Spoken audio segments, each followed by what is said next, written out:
Bem, boa noite a todos de novo.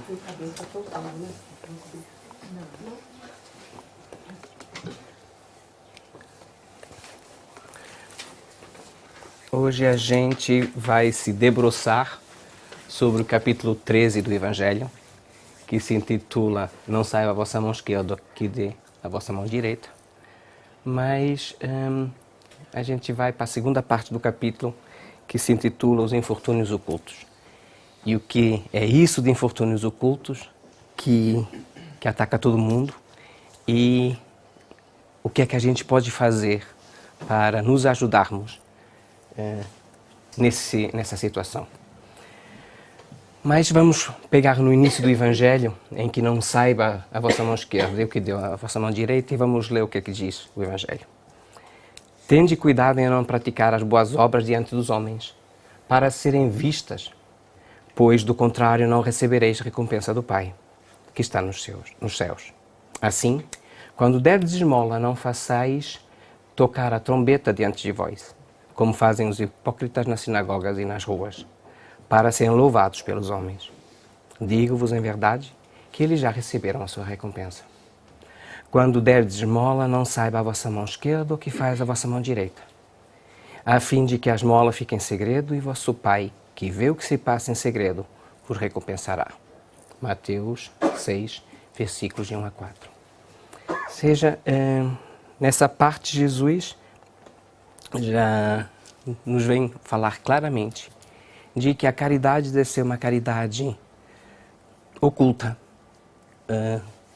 que a nossa mão esquerda não sabe o que a mão direita dá, nem a mão direita saiba o que a mão esquerda dá. E que quando demos algo, seja do fundo do nosso coração. Quando a gente não pode dar bens materiais, que dê uma oração. Essa é uma das melhores formas de ajudar o próximo. E por isso, Allan Kardec, na Máxima do Espiritismo, nos diz que não é fora do Espiritismo que há salvação, é fora da caridade não há salvação. Portanto, esse é o capítulo da caridade por excelência. E vamos agora ver, então, infortúnios ocultos. E o que é que significa infortúnio? É um substantivo masculino, que significa acontecimento desastroso, calamitoso, em que há infelicidade, desgraça, passou por muitos infortúnios durante a vida, uma sorte ruim, uma circunstância fúnebre, algo funesto, infelicidade ou viver no infortúnio. A etimologia da origem da palavra, o infortúnio vem do latim infortunium. E a gente vê que realmente, quando há calamidade, e eu escolhi duas imagens que chocam. Nas grandes calamidades, a caridade se emociona e observam-se impulsos generosos, no sentido de reparar desastres. No entanto, a par desses desastres gerais, há milhares de desastres particulares que passam despercebidos, os dos que jazem sobre um grabato sem se queixarem. Esses infortúnios discretos e ocultos são os que a verdadeira generosidade sabe descobrir sem esperar que peçam assistência. E a segunda imagem é uma imagem de África. Já agora eu gostava de pedir, se houver alguém que conheça médicos ou enfermeiros, a Fraternidade Sem Fronteiras está pedindo ajuda.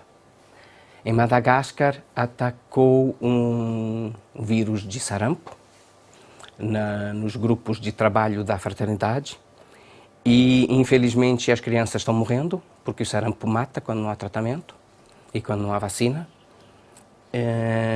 3 crianças já faleceram e os médicos do Brasil estão arrancando para Madagascar para tentar ajudar. Mas não conseguem sozinhos, portanto pedem ajuda internacional a quem souber de médicos que possam querer inserir essas caravanas, pedem ajuda. Porque o sofrimento de África é atroz. As crianças morrendo de fome não acaba nunca. Nós sabemos que temos um Pai misericordioso e bom, que se essas crianças estão nessa situação, estão passando por um momento que é delas. Agora, nós ficarmos de braços cruzados sem fazer nada, se pudermos fazer, é que não está certo. Essas crianças, se calhar, estão lá porque precisam pagar a dívida delas, mas no sentido de nos acordar para a situação de que nós precisamos fazer algo. Não só por elas, mas por toda a gente que está sofrendo nesse planeta. E ficar de braços cruzados não serve de nada. E tem um grande filósofo, Sócrates, que nos diz que se todos os nossos infortúnios fossem colocados juntos e posteriormente repartidos em partes iguais por cada um de nós, ficaríamos muito felizes se pudéssemos ter apenas de novo só os nossos. Ou seja, se a gente já está mal com o que está, ele diz que se a gente pegar em todos os infortúnios de todo mundo e dividisse em partes iguais, ia ser muito pior que aquilo que a gente já tem. Então isso quer dizer que tem gente sofrendo muito mais que nós. Tem gente precisando de muito mais ajuda. E nessa frase em que diz esses infortúnios discretos e ocultos que são a verdadeira generosidade, as primeiras a imagem que eu mostro são imagens realmente de catástrofes, calamidades. Mas e as calamidades que se passam dentro de cada um de nós? Os sofrimentos que se passam dentro de cada um de nós? Vamos nos colocar na pele de um jovem que casa e com a esposa tem 2 filhos, estão imigrados na Suíça. A esposa, ao fim de 5, 6, 7 anos, começa a criar guerra porque quer voltar para o país de origem. Vamos voltar para Portugal, vamos voltar para Portugal. E realmente as coisas chegam a um ponto que, ok, vamos voltar para Portugal, porque se é essa a sua vontade, vamos voltar para Portugal. Voltam para Portugal, mas quando a gente se habitua a ser imigrante, torna-se difícil às vezes se adaptar ao país de volta. E as dificuldades financeiras de se voltar a instalar lá, arranjar novo emprego, sustentar a família, era difícil para esse jovem. Ele então experimenta, vai emigrar sozinho de novo, tentar montar um negócio em Espanha. Durante 2 anos tenta lutar, mas vem a crise financeira que atacou a Europa há alguns anos atrás. E negócio atrás de negócio, falência atrás de falência, ele volta de novo para Portugal. A situação não estava boa financeiramente, a situação não estava boa emocionalmente, porque as coisas com a mulher não estavam muito boas. E o casamento começa por começar a ter graves crises e ele se decide, bem, eu tenho que sustentar essa família, eu vou voltar para a Suíça. Ele volta sozinho para a Suíça para sustentar a família, continua sustentando a família e ajudando financeiramente. O casamento acaba de vez e ele se vê sozinho. Os filhos não estão muito para aí virados de estar com o pai, porque anos de convivência só com a mãe, né? Algum tempo depois, a ex-esposa volta para a Suíça com um novo marido ou com um novo companheiro. Qual é o sentimento desse jovem, desse homem agora maduro? Eu fiz tudo para a vontade dela. Eu fiz tudo para voltarmos para o país. Eu fiz tudo para sustentar essa família. Se ela percebe que os filhos estão cá passando o Natal, tenta contactar por eles por Facebook para ver se a gente faz um jantarzinho. Eles nem respondem. Esse pai só tem 2 opções. Ou se revolta e passa o resto da vida revoltado com esse infortúnio permanente dessa família que tem, ou encontra no espiritismo ou em qualquer outra religião, porque todas as religiões são boas desde que sejam levadas para o bem, ou então vai encontrar a força numa religião, como dizia a Claudinha há pouco, demos-lhe uma âncora e eles se agarrarão, e ele vai compreender que essa esposa foi a esposa que teve que ter nessa encarnação Os filhos são os filhos que ele tem que ter nessa encarnação. E tudo isso, todos esses infortúnios porque ele passou, são aprendizados para o aprimoramento. O nosso Pai de infinita bondade e misericórdia não nos faz sofrer. Nós sofremos porque precisamos de aprender. Nós sofremos porque precisamos evoluir. Se, para todos nós, se tivermos um emprego a ganhar um bom salário, uma boa casa, um bom carro e uma família estável, a gente vai mexer do sítio? Duvido. Estamos no bem bom. O salário cai, o emprego é agradável, a família é estável, o carro é bom, a casa é boa. Vamos de férias, vamos de férias. Assim a gente não evolui. E nós temos que evoluir. Nós não estamos aqui por acaso. Como eu costumo dizer de vez em quando, Deus não nos atirou como uma pedra se atira num lago à nossa sorte. A gente está nessa encarnação, como já estivemos noutras e como estaremos nas próximas, com as pessoas que precisamos conviver, com a família que precisamos ter, com os pais que precisamos ter, com os filhos que precisamos ter, sejam eles bons ou menos bons. E se forem menos bons, alguma coisa e muito nós temos que aprender. E no Evangelho de hoje, na parte do Evangelho de hoje, ao fim e ao cabo, Kardec só nos dá uma história. Uma história que a gente vai ler em conjunto. Quem é esta mulher de ar distinto, de traje tão simples, embora bem cuidado, e que traz em sua companhia uma mocinha tão modestamente vestida? Entra numa casa de sórdida aparência, onde, sem dúvida, é conhecida, pois que à entrada a saúdam respeitosamente. Aonde vai ela? Sobe até a mansarda onde jaz uma mãe de família, cercada de crianças. A sua chegada refúgio e alegria naqueles rostos emagrecidos. É que ela vai acalmar ali todas as dores. Traz o de que necessitam, condimentado de meigas e consoladoras palavras, que fazem que os seus protegidos, que não são profissionais da mendigância, aceitem o desafio sem corar, o benefício sem corar. O pai está no hospital e enquanto lá permanece, a mãe consegue com o seu trabalho prover a necessidade da família. Graças à boa senhora, aquelas pobres crianças não mais sentirão frio nem fome. Irão à escola agasalhados e para as menorzinhas o leite não secará no seito que as amamenta.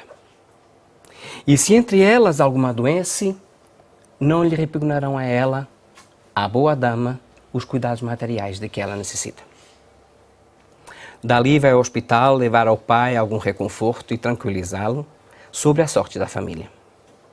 No canto da rua, uma carruagem à espera, verdadeiro armazém de tudo o que se destina aos seus protegidos, que lhe recebem sucessivamente a visita. Não lhes pergunta qual é a crença que professam, nem quais suas opiniões, pois considera como seus irmãos e filhos de Deus todos os homens. Terminado o seu giro, diz de si para consigo: comecei bem o meu dia. Qual o seu nome? Onde mora? Ninguém sabe. Para os infelizes é um nome que nada indica, mas é o anjo da consolação. À noite, um concerto de bênçãos se eleva em seu favor ao Pai Celestial. Católicos, judeus, protestantes, todos a bendizem. Por que tão singelo traje? Para não insultar a miséria com o seu luxo. Por que se faz acompanhar da sua filha? Para que aprenda como se deve praticar a beneficência. A mocinha também quer fazer a caridade. A mãe, porém, lhe diz: que podes dar, minha filha, quando nada tens de teu? Se eu te passar as mãos alguma coisa para que dês a outrem, qual será o teu mérito? Nesse caso, em realidade, serei eu quem faz as caridades. Que merecimento! terias nisso? Não é justo. Quando visitamos os doentes, tu me ajudas a tratá-los. Ora, dispensar cuidados é dar alguma coisa. Não te parece bastante isso? Nada mais simples. Aprende a fazer coisas úteis e confeccionarás roupas para essas criancinhas. Desse modo, darás alguma coisa que vem de ti. É assim que aquela mãe verdadeiramente cristã prepara a filha para a prática das virtudes que o Cristo ensinou. É espírita ela? Que importa? Em casa, é mulher do mundo, porque sua posição o exige.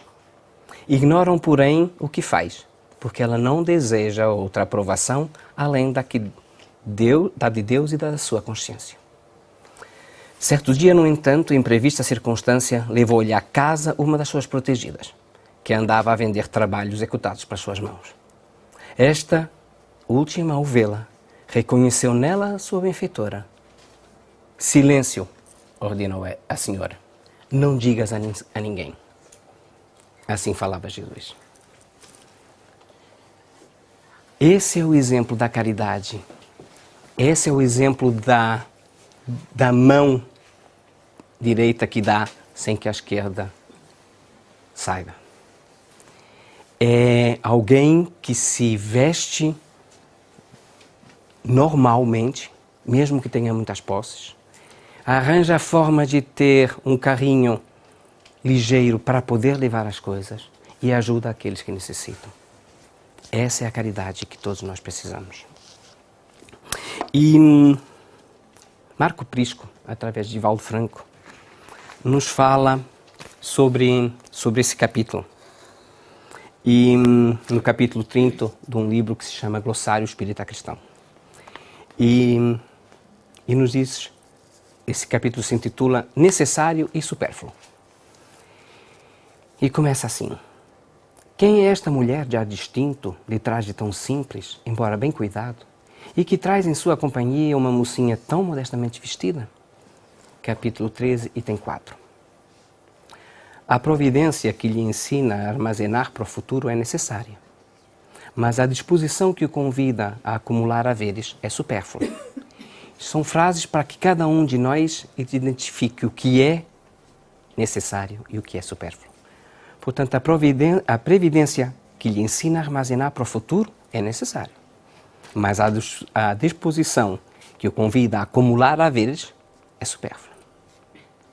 A alimentação dentro dos dias da manutenção da lida é necessária. No entanto, o alimentar em excesso é prejudicial e supérfluo. A palavra oportuna é necessária para o entendimento entre os homens, conquanto as palavras desordenadas sejam supérfluas e confundam. O vestuário é necessário. Entretanto, o acúmulo de roupas é supérfluo. A alegria é necessidade imperiosa para a alma. No entanto, os exageros dos sorrisos são supérfluos para a paz interior. O dinheiro bem dirigido nos mistérios da solução das exigências terrenas é necessário. Todavia, a preocupação monetária é supérfluo em construção aflitiva. O humorismo seleto funciona na vida como alimento necessário. O anedotário vulgar, no entanto, é supérfluo e dispensável ao repasto. A conversação edificante traduz manifestação necessária de felicidade. A palestra irreverente representa a supérflua aplicação do tempo em imprevisíveis consequências. A vida, em sua sabedoria, impõe necessidades que atendem ao programa evolutivo. A extravagância expõe-se como supérfluo que desequilibra a organização de quem presta culto na servidão. A necessidade satisfeita mantém, o supérfluo mantido infelicita. O amor é necessidade natural. A paixão é supérflua na existência. Necessário é o fenômeno que o homem tem dever de atender. Supérfluo é cúmplice da ociosidade mental que se deve combater. Receber é confiar, é de lei. Acumular e abusar é agressão à lei. A bênção divina ampara a necessidade. O desequilíbrio segue o supérfluo. O homem comum escraviza-se do supérfluo e perde as melhores concessões da vida. O homem cristianizado serve-se do necessário e vive. Por essa razão, o necessário faz o equilíbrio e o supérfluo motiva a ambição criminosa. Aplique o necessário em favor de você mesmo e do próximo, para que o supérfluo não abunde em suas mãos. O nosso dia a dia é realmente esse. Nós precisamos todos do trabalho, do agasalho, da casa, do pão. Mas tudo aquilo que é demais, que é supérfluo, se todos na Terra tivéssemos o necessário, não haveria fome como há em África. Só que há muito poucos com muito e há muitos com muito pouco. Sabemos que nosso Pai é de bondade infinita, mas nós estamos aqui para aprender. Então, se calhar, está nas nossas mãos começarmos a mudar. Como Gandhi diz, seja você a mudança que quer ver no mundo. Então, temos que ser nós a começar a fazer a mudança em nós, para que a nossa mudança mude o mundo. E somos nós que temos que começar. Com os nossos pensamentos, com as nossas atitudes, com as nossas ações. Se está difícil começar por ações, vamos começar com pensamentos. Vamos começar a controlar os nossos pensamentos, as nossas emoções. Quando nos provocam no dia a dia, quando temos contrariedades no nosso dia a dia, que possamos nos policiar para que o nosso pensamento não seja aquela explosão instantânea de raiva, Vamos tentar nos controlar para que... Não é fácil, a gente não vai mudar de um dia para o outro. A gente vai cair umas dezenas ou centenas de vezes da mesma forma.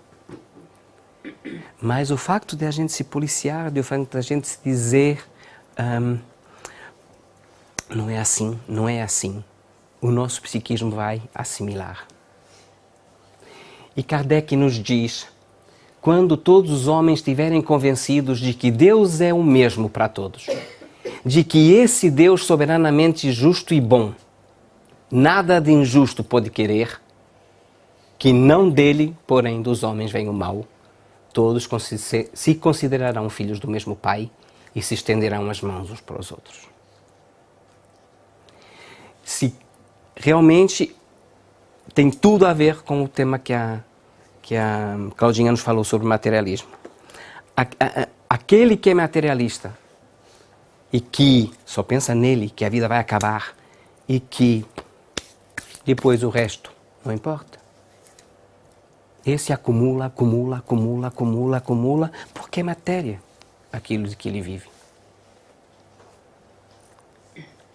Mas no dia em que todos estejamos certos de que Deus é um só, esse materialismo, eu me digo muitas vezes, se em vez de andarem as religiões lutando umas contra as outras, ou tentando angariar crentes umas das outras, se todas se unissem para tentar convencer materialistas de que existe um Deus, de que existe uma espiritualidade, de que existe uma alma dentro de cada um de nós e que essa vida continua, essa terra estaria bem melhor. Mas está melhor.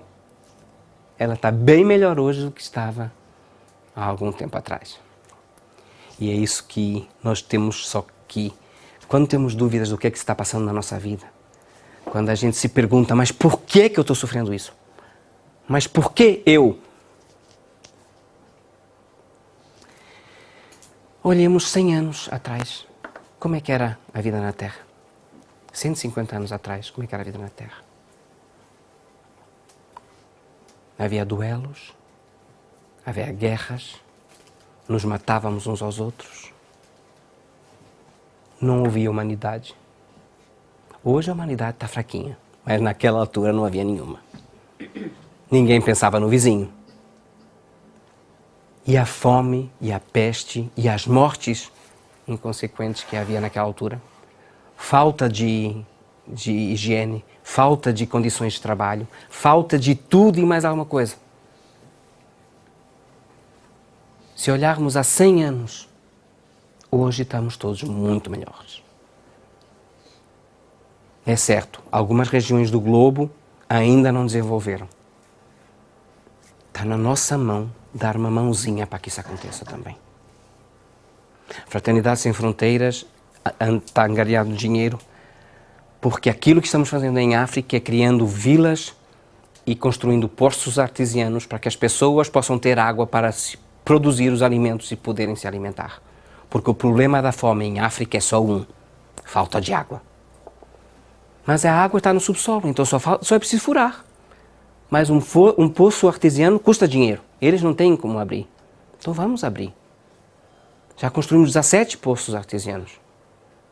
Só é preciso fazer um pouco mais. Continuar a construir poços e tudo se vai desenvolver. E sobre os infortúnios ocultos que todos nós temos, sobre o não saber a nossa mão esquerda o que dá a nossa mão direita, era o que eu hoje tinha programado para nós. Muito obrigado pela vossa atenção e uma excelente semana com Jesus, sempre. Agora eu vou fazer a prece de encerramento e depois a equipa do passe vai se preparar para o nosso passe. Tá? Vamos fechar os nossos olhos, nos deixar envolver por essa paz, por essa tranquilidade, por esse amor infinito que esse Deus de infinita vontade tem por cada um de nós. Por esse amor sem fim que esse Mestre amado e amigo Jesus, que nos abraça permanentemente, tem por cada um de nós. Mestre amado e amigo, quão gratos te estamos, Senhor, pela oportunidade dessa vida, pela oportunidade do aprendizado, pela oportunidade de podermos aprender um pouco mais, pela oportunidade de podermos sentir o Teu amor vibrar em nossos corações. E, Mestre, com o nosso humilde amor pequenino da nossa parte, nós queremos te unir a Ti e enviar vibrações para todo esse planeta. Em especial para aqueles que sofrem em hospitais, em prisões, isolados no mundo, em estados de guerra, em estados de calamidade, tanto sofrimento físico, Mestre. E queremos te pedir também por todos aqueles nossos irmãos que na pátria espiritual, que à nossa volta necessitam da Tua luz, do Teu amparo, para encontrarem o caminho para avançar. Ajuda, Mestre, todos nós que necessitamos, mas em especial os nossos irmãos que atentaram contra a própria vida. Os nossos irmãos que atentam contra a própria vida e atentam contra a vida do outro. E, Senhor, que esse ano que começa, 2019, sejamos nós a mudança que queremos ver no mundo.